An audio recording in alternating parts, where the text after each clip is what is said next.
Before we get into the flow of this tutorial, I want to point out that it may be confusing to a complete beginner. I recommend spending 5 minutes or so researching sound waves, especially frequency and the audio spectrum. We are going to focus on the parametric equalizer.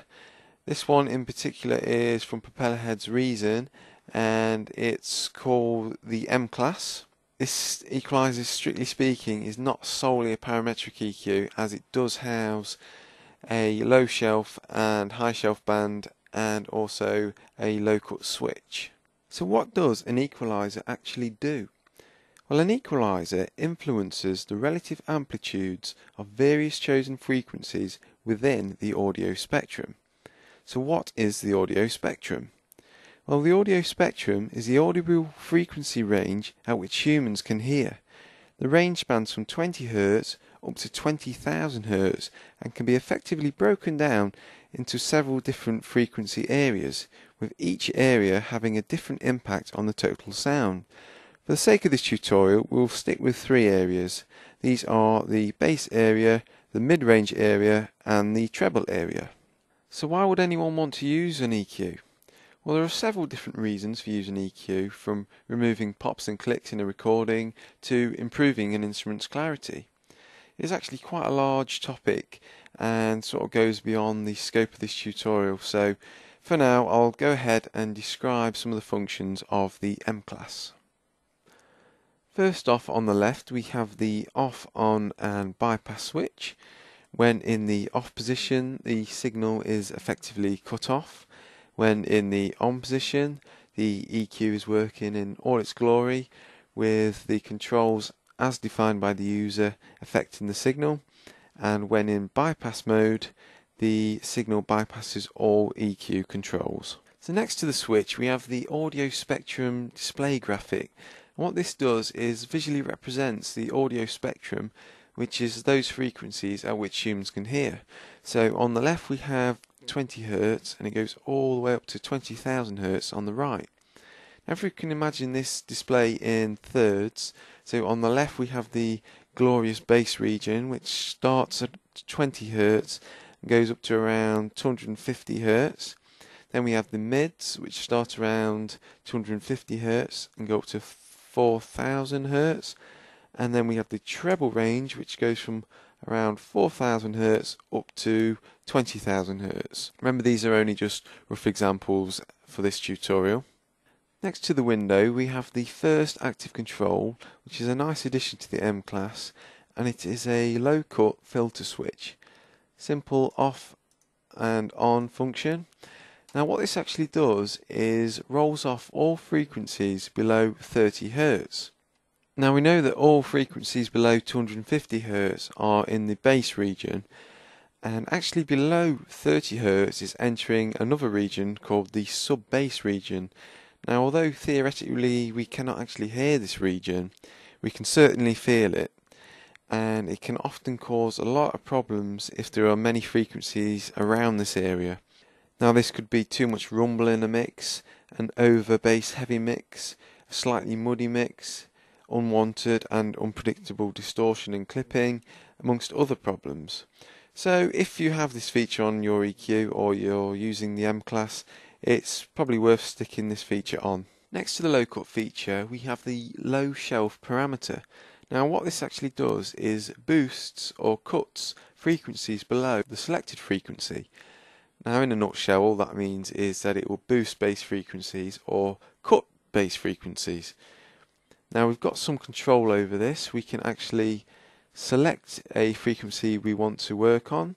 So let's have a look around 80 Hz, and if we want to cut the around 80 Hz, we just lower the gain control, and as we can see in the audio spectrum display, all frequencies start to fall and are cut around 80 Hz.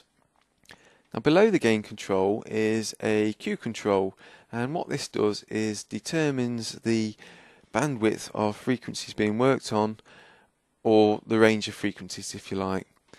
Just skipping a couple of controls, we can actually see that there is a high shelf which is identical to the low shelf, except that this actually works on the treble frequencies, rather than the bass frequencies. Now the final control we're going to look at is the parametric parameter, which is quite similar to the low shelf and high shelf controls in many respects, although it's a lot more flexible because the low shelf is actually restricted to a set frequency range, as is the high shelf.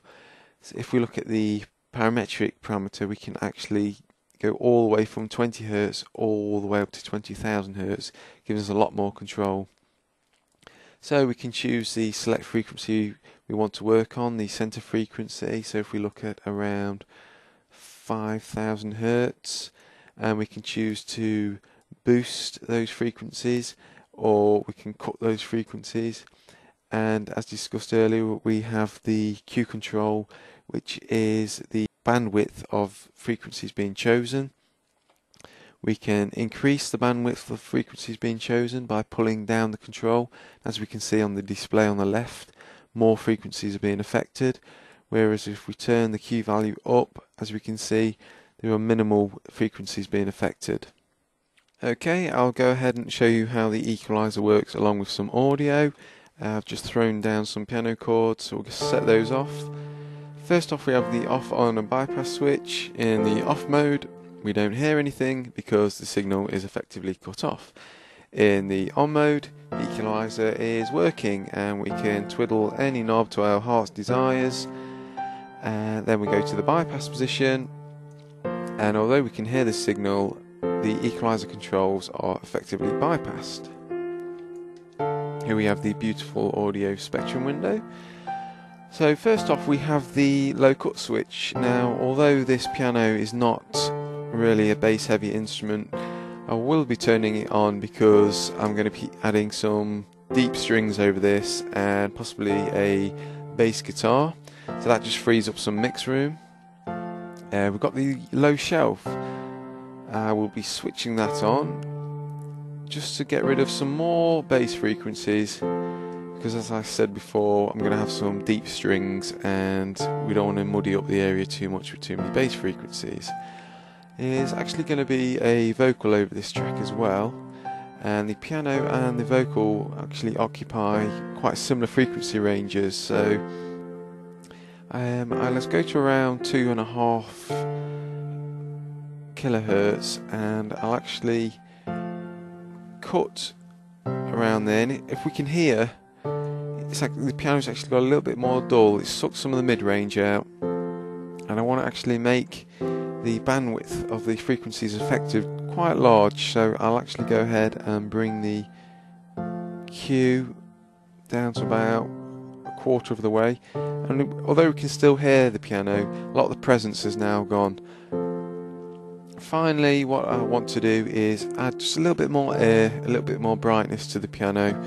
So I'll turn the high shelf on, and as we discussed, this is like the treble area. So let's go for a fairly high frequency there, 8,000 Hertz, and we'll really give it some gain. Now as you can hear, it's a lot cleaner, a lot brighter, even though it's taken a lot of the honk and the presence out of the middle area here. And that's my frequency curve for this equalizer. Right, I hope you found this tutorial helpful, and I'll see you soon. Thank you.